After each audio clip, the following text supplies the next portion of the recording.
Okay, and so all you would have to do is 15.2 times that key, and then the number, like the 0, the 60, the 120, the 180. If your calculator doesn't have that key, then it probably has the key right below it. Like the ones we have in class have this key. So here are the steps. So you'd put 15.2 times, then you put the 3 first for the cube root, and then it's a second function, so shift, and then you'll see this key, and then whatever number you have in for the p, and then equal. So for the first one, again, it's easy because it's 0 times anything is 0, so that one is going to be 0 right here.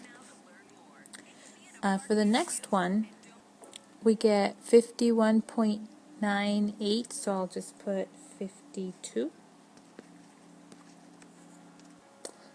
Take it back. I accidentally put in a 40 because this looks like 40 on the right side, but it's actually 60, so I went back and fixed it, and it should be 59.5. For 120, it should be 74.97, so 75. And for the last one, it'd be 85.8, so 86. So now I'm going to go ahead and plot the points. Notice on the horizontal axis, they're going by, oops, sorry, I thought I had the pointer. It's going by 20s. Every tick mark is up by 20. Over here, every tick mark is up by 10. Okay, so 0, 0, 60, I'll call it 60, 60, 60. So it's going to be 60, 60. And then 120, 75. So about here. And then 180, 86. So about here. Okay. Now this is a cube root function, right? So, but notice how they only show the positive side. They don't show, because cube root, remember, looks like this, like that, where it goes like this. But because this is a real world application, we can ignore the negative side. So that's why you only see the quadrant 1 on the screen here. Okay, so let's go ahead and connect the points. Like that. Okay, so for the next part, they want you to calculate the average rate of change, right here, average rate of change for the intervals, for this interval, and this interval. So let's do the, let me move it up a little bit. Let's see, the 0 to 60.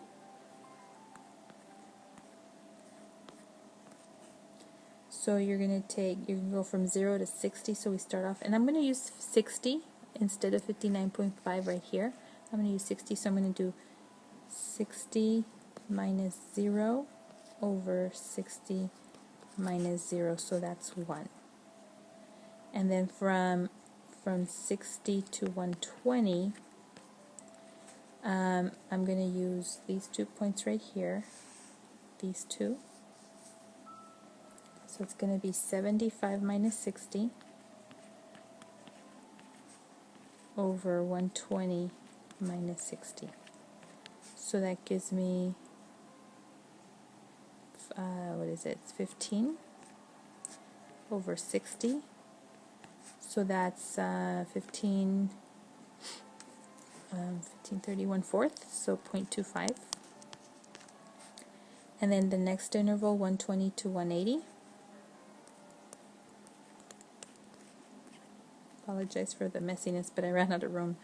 So I do the 86 minus 75 over 180 minus 20. So that's going to give you 11 over 60. Oops, that's 120. It's over 60. So 11 divided by 60 is 0.18.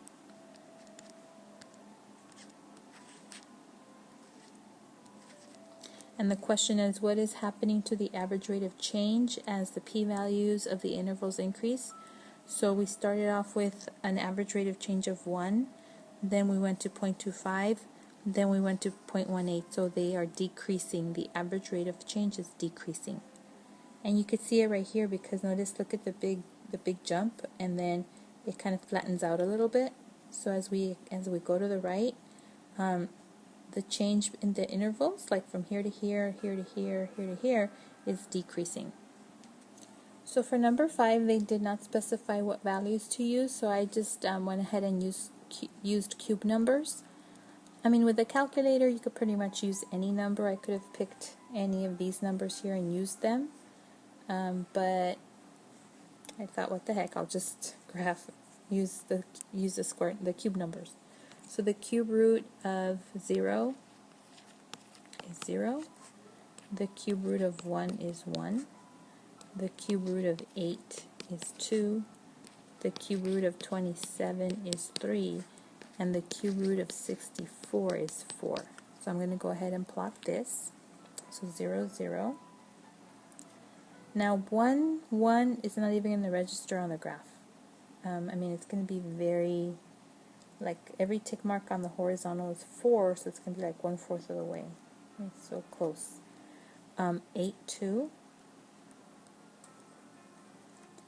27, 3, so 24, I'm going up by 4, so it's 28, the next tick mark after 24, so it's going to be maybe about here, and then 64, 4, so 64, 4, and so connect them, like that, and then the question says, the problem says, graph the function. We did. Use the graph to find S when V is 48. So when V is 48, it's right here.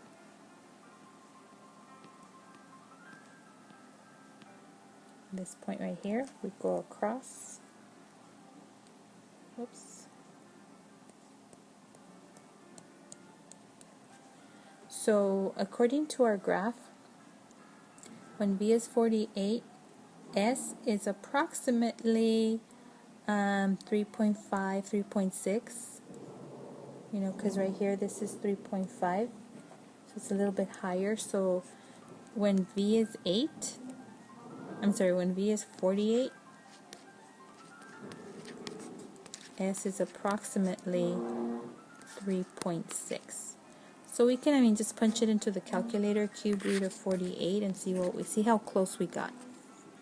So there you see what the calculator gives you, 3.634. This is what we estimated on our graph, just by looking at our graph. So we were pretty darn close. We were pretty close. So 2 minus 2 is 0. Again, I set it up using the values that they asked you to use right here for the feet. And here's the function that we're using. So 2 minus 2 inside the radical is 0, so 8 times 0 is 0. And then 3 minus 2 is 1, square root of 1 is 1, so 8 times 1 is 8. 4 minus 2 is 2, so square root of 2 times 8 would give you 11.3. And then 5 minus 2 is 3, so square root of 3 times 8 would give you 13.9. This is 13.856. So 13.9. So if you notice, your horizontal axis is going up by a half. So these are all whole numbers. So we're going to have a point here, here, here, and here. And then the vertical axis is going up by 2. So every tick mark is 2. So let's go ahead and plot 2, 0. And then 3, 8. Okay. And then 4, 11.3. So 4, here's 10, so about here. And then 15 is almost 14. So 5 is almost 14. So 5, I'll just call it 14. So 5, 14, about here. Okay, it's a square root function. Okay, and it goes like that.